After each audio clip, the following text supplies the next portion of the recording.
दोस्तों, आप लोग कमेंट के माध्यम से हमको बहुत दिनों से यूपी और बिहार के बाहुबली की कहानी को सुनाने के लिए बोल रहे थे। हमने काफ़ी समय तक इसकी प्लानिंग की और अब धीरे धीरे आपको एक एक बाहुबली की कहानी सुनाएंगे। यूपी और बिहार में ऐसे कई बाहुबली हुए जिसने अपराध से शुरू करके खुद को सत्ता के शिखर पर पहुंचाया था। इसी सीरीज में आज की कहानी है अशोक सम्राट की। अशोक सम्राट का नाम सुनकर आप भारत के लोकप्रिय सम्राट के साथ कंफ्यूज मत होना। ये वो अशोक सम्राट की कहानी है जो एक समय में पूरे बिहार में अपनी दादागिरी से राज करता था। तो चलिए ज़्यादा भूमिका नहीं बांधते हैं और आपको सीधे बिहार के पहले बाहुबली अशोक सम्राट की कहानी सुनाते हैं। हेलो एंड नमस्कार, मेरा नाम है प्रशांत और आप देख रहे हैं बेजोड़जोरा.com का यूट्यूब चैनल। बेगूसराय के तेघड़ा गांव के एक किसान के घर में अशोक शर्मा का जन्म हुआ था। उनके पिता का खेती से अच्छी कमाई थी। अशोक को पिता ने अच्छी तरह पढ़ाई लिखाई करवाई। अशोक भी पढ़ने में काफ़ी होनहार था। दो विषयों में पोस्ट ग्रेजुएट करने के बाद अशोक ने दरोगा की नौकरी करने का निर्णय लिया। वह सिलेक्शन के लिए नॉर्थ बिहार का एजुकेशन हब दरभंगा गया था, लेकिन तभी उसे खबर मिली कि उसके एक खास दोस्त रामविलास चौधरी ने जहर खाकर आत्महत्या की कोशिश की है। इसके बाद अशोक दरभंगा छोड़कर तुरंत अपने दोस्त के घर पहुंच गया। दोस्त के घर पहुंचकर दुख में अशोक शर्मा ने खुद भी जहर खा ली। दोनों दोस्तों को अस्पताल ले जाया गया, जहां जिंदगी और मौत की जंग के बाद दोनों दोस्तों को जिंदगी नसीब हुई। ऐसा कहा जाता है कि बाद में कम्युनिस्ट विचारधारा की वजह से दोनों दोस्तों के बीच ऐसी दुश्मनी हुई कि अशोक शर्मा ने अपराध का रास्ता चुन लिया और बन गया बेगूसराय का अशोक सम्राट। बिहार में ये वो दौर चल रहा था जब चुनाव आते ही खूंखार अपराधियों की डिमांड काफ़ी बढ़ जाती थी। बूथ कैप्चरिंग, मर्डर्स, ये सारे काम इन्हीं अपराधियों की मदद से पूरे होते और इस काम में सबसे बड़ा नाम बन गया था अशोक सम्राट। अशोक सम्राट बिहार के बरौनी से लेकर यूपी के गोरखपुर तक अपराध का दूसरा नाम बन गया था। बरौनी रिफाइनरी और रेलवे के ठेकों पर अशोक सम्राट का ही कब्जा था। उसी दौरान सूरज भान नाम का एक दूसरा माफिया भी था जिससे हमेशा अशोक सम्राट की टक्कर रही। रेलवे ठेकों को लेकर अक्सर सूरज भान और अशोक सम्राट में गैंगवॉर होती और फिर होता मौत का खूनी खेल। अशोक सम्राट कई मुठभेड़ों में शामिल रहा है। ऐसा कहा जाता है कि 40 से ज़्यादा मुठभेड़ में इसने खूनी खेल खेला और कई लोगों की जान ली। बिहार के लोकप्रिय डीजीपी रहे गुप्तेश्वर पांडे उस दौर में बेगूसराय के एसपी थे। उन्होंने सबसे पहले अशोक सम्राट गैंग के लोगों से AK-47 और सूरज भान सिंह के घर से AK-56 की जब्ती की थी। गुप्तेश्वर पांडे उस दौर को याद करते हुए एक इंटरव्यू में बताए थे कि अशोक सम्राट पूरे बिहार का सबसे बड़ा अपराधी था। वह कानून को कुछ समझता ही नहीं था। 1993-94 में बेगूसराय में 42 मुठभेड़ हुए, जिनमें लगभग 50 से भी ज़्यादा लोग मारे गए। इसमें स्थानीय लोगों ने काफ़ी हेल्प की थी। इसके बाद अशोक सम्राट के गैंग से AK-47 से संभवतः पहली हत्या साल 1990 में हुई थी। अशोक सम्राट ने अपने PA रहे मिनी नरेश के मर्डर का बदला लेने के लिए मुजफ्फरपुर के छाता चौक पर AK-47 की गर्जना दिखाई थी।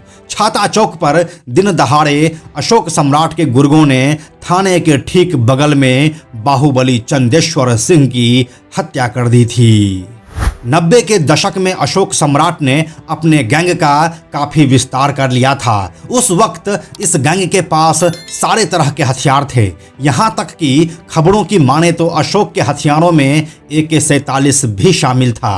कहते हैं खलिस्तानियों की मदद से अशोक ने अपने हथियारों के जखीरे में AK-47 रखवा ली थी और यही वजह थी कि सूरज भान जैसे दूसरे माफियाओं पर वह भारी पड़ रहा था। राजनीति में भी उसका अच्छा खासा दखल था। किस उम्मीदवार को जिताना है और किसको हराना है, ये अशोक सम्राट ही तय करता था। बूथ कैप्चरिंग के अलावा जबरन वोटिंग करवाना उसके काम में शामिल था और इसीलिए उसे राजनीतिक पार्टियों की तरफ से लगातार संरक्षण भी मिल रहा था।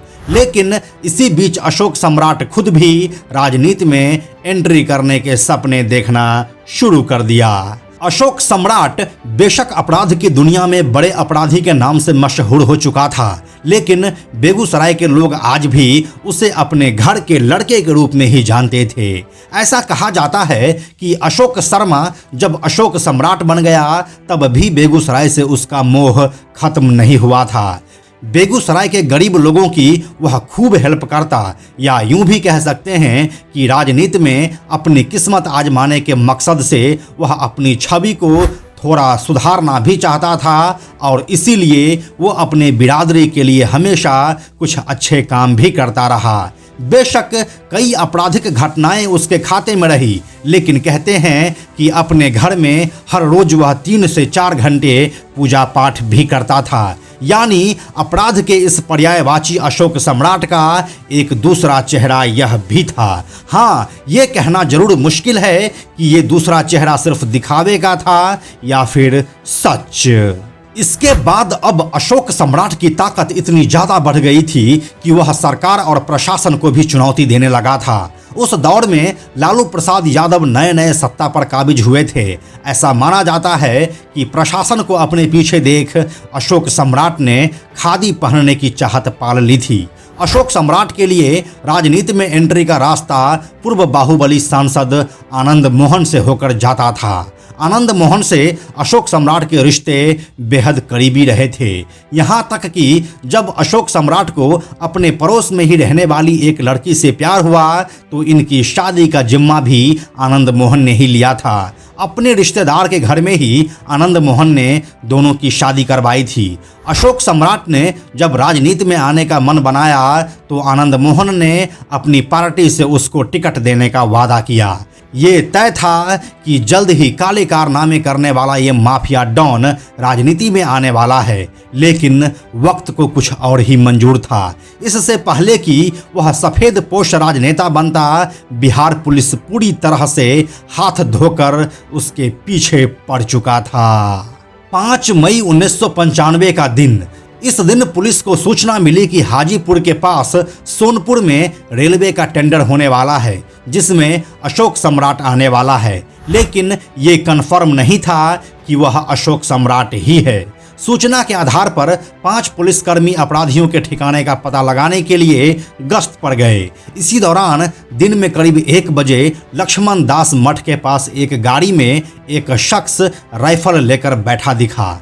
इसके बाद पुलिस ने अपनी जीप उस गाड़ी के सामने लगा दी। ऐसा होते ही गाड़ी से 5-6 लोग निकले और फायरिंग शुरू कर दी। दोनों तरफ से जबरदस्त फायरिंग हुई। अशोक सम्राट के गैंग के पास AK-47 थी, जबकि पुलिस उस वक्त सिर्फ पिस्टल ही इस्तेमाल कर रही थी। काफी देर तक मुठभेड़ होती रही। आसपास के इलाके के कई लोग भी उस मुठभेड़ में घायल हुए, लेकिन आखिरकार पुलिस को कामयाबी मिली। शशि भूषण शर्मा की टीम ने अशोक सम्राट को मार गिराया और साथ ही 1 दशक के उसके वर्चस्व का भी अंत किया। इस घटना के बाद शशि भूषण की काफ़ी तारीफें हुई। अगर आपको एक हैरानी की बात बताएं तो अशोक सम्राट के एनकाउंटर से पहले शशि भूषण शर्मा 9 साल तक सस्पेंड रहे थे, लेकिन अशोक सम्राट के एनकाउंटर के बाद उन्हें आउट ऑफ टर्म प्रमोशन मिला। शर्मा को प्रेसिडेंट मेडल तक से नवाजा गया और इसके बाद वह DSP बना दिए गए। इस तरह से बिहार में अशोक सम्राट के आतंक का खात्मा हुआ। तो यही थी बिहार के पहले बाहुबली अशोक सम्राट की पूरी कहानी, जो अपने गैंग में AK-47 रखे हुआ था। यह कहानी आपको कैसी लगी हमें कमेंट में लिखकर बताइए। हमें आपके कमेंट्स का इंतजार रहता है। हम जल्दी मिलते हैं आपसे एक नए कहानी के साथ। अंत में एक और ज़रूरी बात, हमने बेजोड़ जोड़ा का एक टेलीग्राम चैनल भी बनाया है जहां आपको हमारे सारे वीडियोस के लिंक सबसे पहले मिल जाएंगे। इसलिए आप लोग टेलीग्राम पर भी हमसे जुड़ें। टेलीग्राम पर हमसे जुड़ने के लिए सिंपली आप टेलीग्राम ऐप के सर्च में जाकर बेजोड़ जोड़ा लिखिए और चैनल पर जाकर ज्वाइन बटन क्लिक कर दीजिए। आप हमसे जुड़ जाएंगे। यह वीडियो अगर आपको पसंद आया तो इसे लाइक और शेयर जरूर करें। आने वाले वीडियोज़ के लिए बेजोड़ जोड़ा को सब्सक्राइब करके बेल आइकन को टच करना ना भूलें। Thank you so much.